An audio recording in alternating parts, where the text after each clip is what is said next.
Hello! In this video, I will be discussing the basics of drawing anime. I'll be using an anime girl because they are seen more typically, and the rules are mostly the same for men. I will include a short video following this one, specifying the rules that are used for men that might not be specifically used for women. I hope that you will find this video useful, and comment below if you have any questions. Thank you for watching! Alright, so to make the head, we're going to start by drawing a circle. From this circle, we'll extend 2 lines downwards and make the chin. It's more efficient to draw a line through the middle of the circle in order to make the chin meet in the center. Let's see.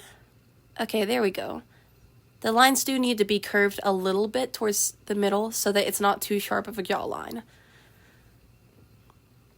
After I erase our extra lines, I'll then draw the neck. The neck needs to be pretty thin because females in anime tend to have thin necks, and the shoulders need to be rounded and pretty short.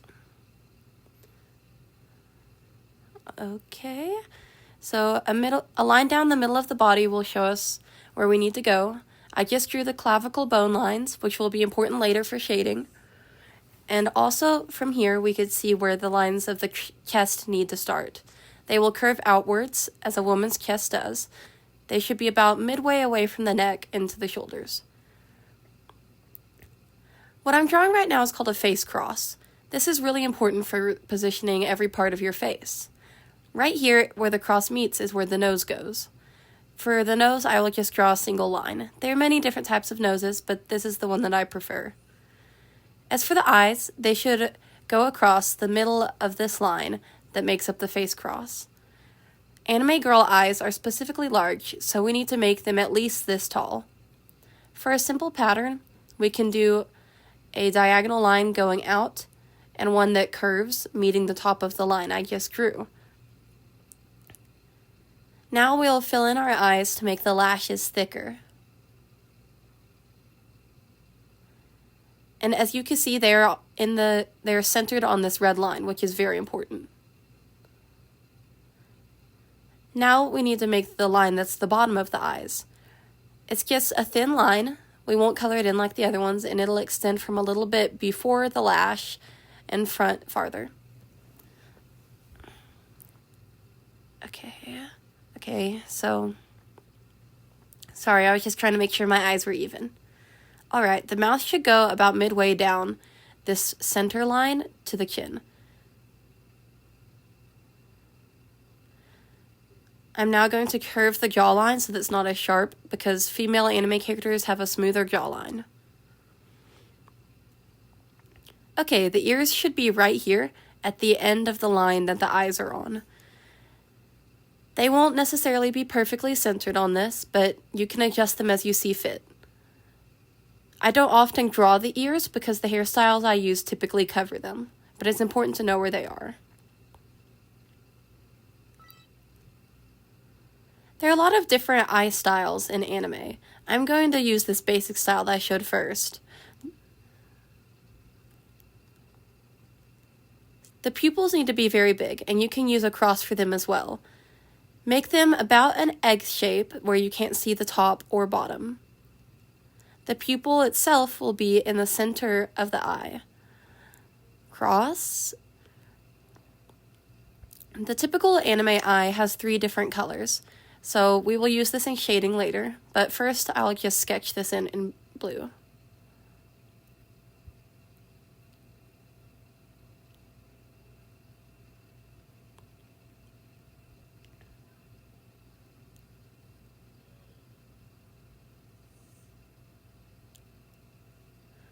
Okay, this is where the eye highlights are going to be. This is so that you can see the light reflecting off of the eyes. There are 3 points that make this triangular shape as I marked. Now to add the lashes, this is left up to you. I normally add one facing in the opposite direction, slightly above the initial one where it points down. I add 2 on the bottom and a few more on the top to give her a more feminine look.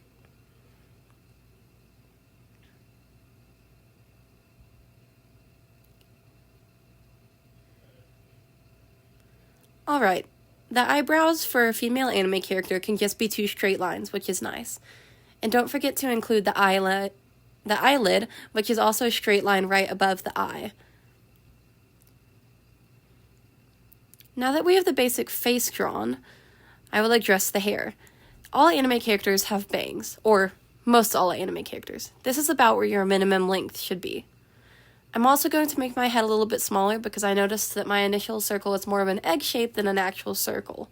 And this is important when drawing the hair because we don't want it to look too fluffy and unnatural.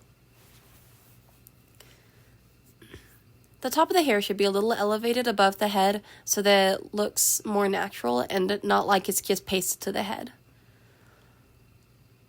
I'm giving her straight bangs that are flat, and as you can see, they extend outward from the side of the head, once again to avoid it looking as though they were simply pasted to the head. This gives them a little bit of dimension and depth too, which we will see later in shading.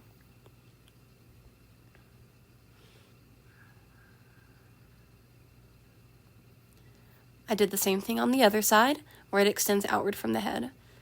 And so now that we've done the front bangs, we'll also do these extended bangs in the front, which are a common theme in anime. As you can see, I made them extend out at the bottom to give somewhat of a bell shape, and going thinner as they reach the top. Now I'll do the back. The back of the hair is tilted slightly as though the wind were blowing. The hair on the left side is moved more outward and the hair on the right side is moved more inward to give the effect of wind. Make sure after you do your hair to erase extra lines before you add detail to the hair, or else it'll be very difficult to find which lines were supposed to be there and which ones aren't. Adding a couple additional little niches into the hair like this give it personality and more depth. I will now be adding extra lines to the hair to make it look more realistic and give it more detail.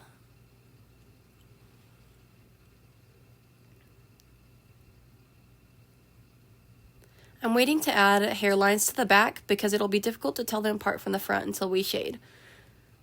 So now we've added some of the hairlines, we need to make sure that there is absolutely no extra lines.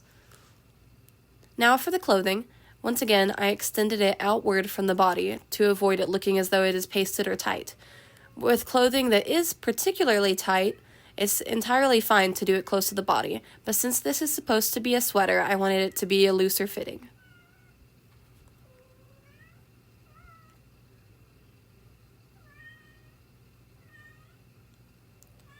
We are going to leave the clavicles here for shading later because they'll be important for the way that the light reflects off her body. Alright, erasing extra lines since we don't need the face cross for positioning anymore. Okay, now for shading. This is what really makes the drawing feel alive and have depth. I'm going to have my light coming from the circle that I put right here. The position of your light will affect where the light shows. The areas I circled are the areas that'll be the brightest, and the ones that I shaded in should be some of the darkest spots. We need to put shading on the red lines so that we can tell apart the different sections of the hair and also make sure that their shadows look accurate. But first I'll do the eyes, as I mentioned before with the different areas I shaded in green. The top area should be the darkest, the middle should be about medium shade, and the bottom should be extremely light. The pupil should also have 2 shades, the top being very dark, and the part below it being somewhat lighter but still darker than the rest of the eye.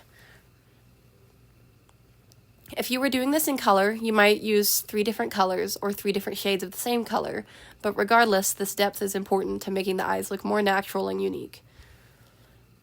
Now the eye whites, however, you need to leave white, because they are the highlights of the light, and so it'd be strange if they were dark or shaded like the rest of the eye. Okay, now this spot should be one of the darkest, since it is behind her head and the rest of her hair. A rule to follow when you're shading is that the areas farthest from the light, or obstructed from the path of the light by something else, are going to be the areas that are darkest.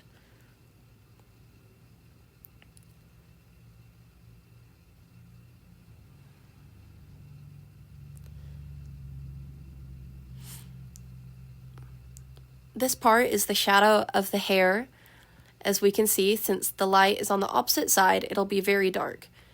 Especially in this back section that is blowing in the wind, it'll be darkest on the inside as it is obstructed from the light by her front bangs, and slightly less dark on the outside where the light may be able to reach it. As I said, this shading is important or else we wouldn't be able to tell the different sections of hair apart, but it also makes sure that it fits the light well. I'm not going to shade at all in the area that I circled because it is the focus point of our light. So I will lighten everything the closer it gets to that spot.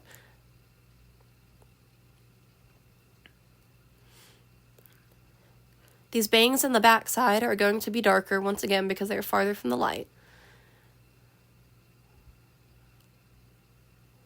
The clavicles now we're shading under them on the clothing because as the chest sticks out there, it would cause a shadow. The neck is extremely important to shade as well. I shaded the first layer as it is obstructed from the light, and the second layer, which is specifically the shadow of the head. The neck shading is going to be one of your darkest parts always, depending on wherever the light is. And this area in the back is also one of the darkest because it is the farthest from the light and is obstructed from the light by the shape of her chest. We are also going to shade darker this part of her face because her bangs are directly hiding it from the light. However, as our cheeks stick out from the rest of our face, they will be easier to catch the light on. And that's about it. I hope that this video was able to be helpful, and comment if you have any questions. Thank you for watching. Bye!